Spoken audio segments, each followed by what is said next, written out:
The bar sat at the edge of the highway like a stubborn relic of another time, its neon sign flickering in half-hearted pulses that barely cut through the thick darkness of the countryside.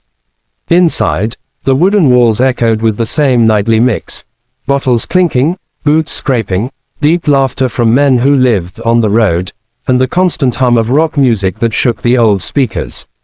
It smelled of smoke, grease, and stories no one dared to repeat in daylight.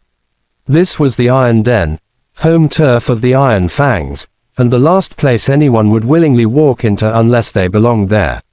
Lily didn't belong there, but she stood behind the bar anyway, her hands slightly trembling as she wiped down the counter for the third time. She had only worked here for 2 months, though every shift felt like a small lifetime. She'd learned quickly: don't stare too long at the bikers, don't speak unless spoken to, don't show fear, and above all, don't draw attention to yourself. But no matter how carefully she moved, her presence always felt like she was walking barefoot across broken glass. Tonight was worse than usual.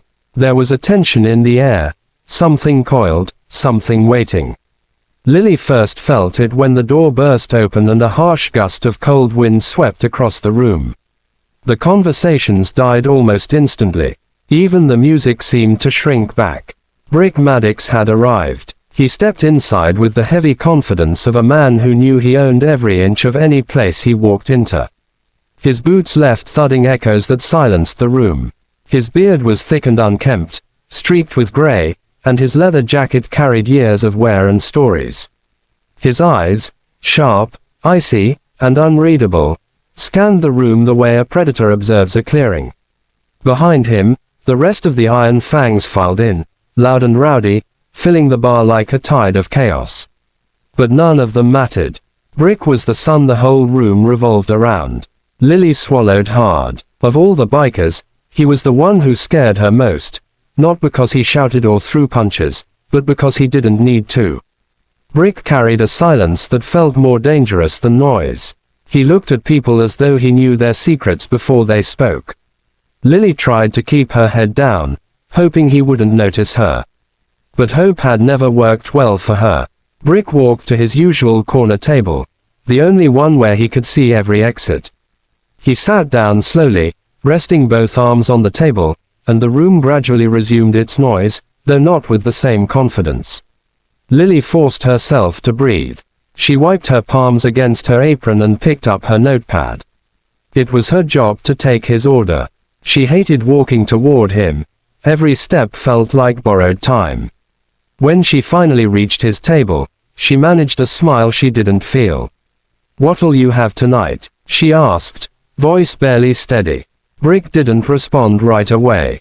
Instead, he lifted his eyes and stared at her, really stared, like he was peeling back layers she didn't know she had. Those few seconds felt like minutes. Then he answered, low and firm, same as always. She nodded quickly and turned to leave, but something felt wrong. His tone wasn't the usual. It carried a coldness that seemed sharpened by suspicion. Lily hurried back behind the counter, her heart pounding. She tried pushing the feeling away and busied herself making his drink. But her hands wouldn't stop shaking. She knew Brick had been watching her more closely lately. She felt his eyes on her the way a hunted creature senses the predator lurking just behind the trees. She set the drink on a small tray and took another breath. When she delivered it, she placed the glass down and tried to retreat immediately. But Brick grabbed her wrist. She froze mid-step. His grip wasn't crushing, but it was unbreakable, the kind of hold that made the whole bar instantly quiet again. A few bikers turned to look. Some smirked, expecting a show. Others glanced at Lily with pity they tried to hide. Brick stood slowly, towering over her.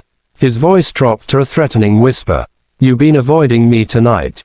Lily shook her head. "No, sir, just busy, that's all." He leaned in a little. She could smell the whiskey on his breath. "Don't lie to me, girl." The word lie struck her like a blade. She pulled her wrist back instinctively, but Brick didn't let go. "I'm not lying," she whispered. But Brick wasn't listening. He reached out with his other hand, gripping the fabric of her shirt near the shoulder. For a split second, Lily panicked so hard her knees nearly buckled.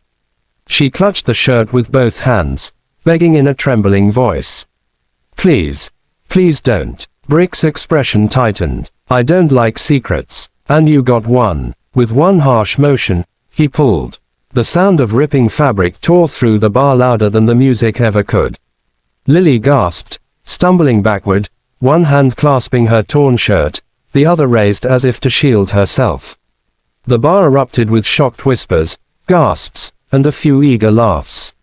But the amusement died instantly when something small and metallic slipped out from the torn fabric and hit the floor with a sharp clang. A badge, a real one, scratched, worn, unmistakable.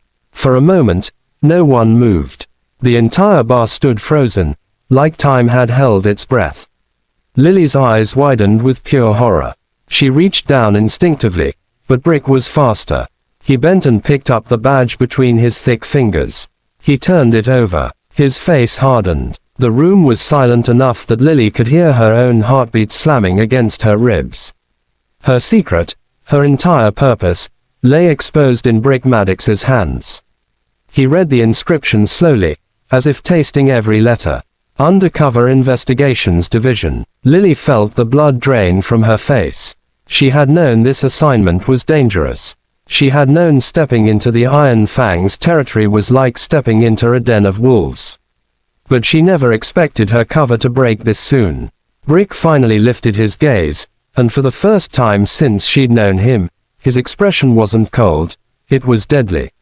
You're a cop, he murmured. In my bar. The bikers around him rose in their seats, chairs scraping ominously. Weapons shifted, fists tightened, breath held. Lily stepped back, trembling violently, her voice barely a whisper. Brick, please. I'm not here for you. I didn't. Brick cut her off with a raised hand. His gaze was burning, calculating. How long? He demanded. Lily couldn't force sound out. She could barely breathe. Brick took a step closer. How long you been spying on us, little girl? Her mind raced. For an exit, for a lie, for anything. But she had nothing. Brick lifted the badge higher, letting the entire bar see it. The room roared with outrage. Dozens of boots stepped closer to her. She felt the wave of danger closing in like a tightening noose. She backed up until her spine hit the wall. Her entire body shook. Tears blurred her vision. Brick approached slowly, stopping just inches from her, close enough that she could feel the heat of his anger. You made the biggest mistake of your life, he said softly. You walked into the wrong den. Lily shut her eyes, bracing for the inevitable. But then, Brick stopped moving. Something flickered across his face, something the others didn't catch, something uncertain. He looked at her more closely. Her trembling, her terror, her youth. Something was wrong. Different, about this undercover cop. Brick leaned in slightly. His voice dropped low, almost confused. Who sent you? Lily didn't answer. Not because she refused, but because the door behind them suddenly burst open with a force that shook the entire room, and everything changed before anyone could react.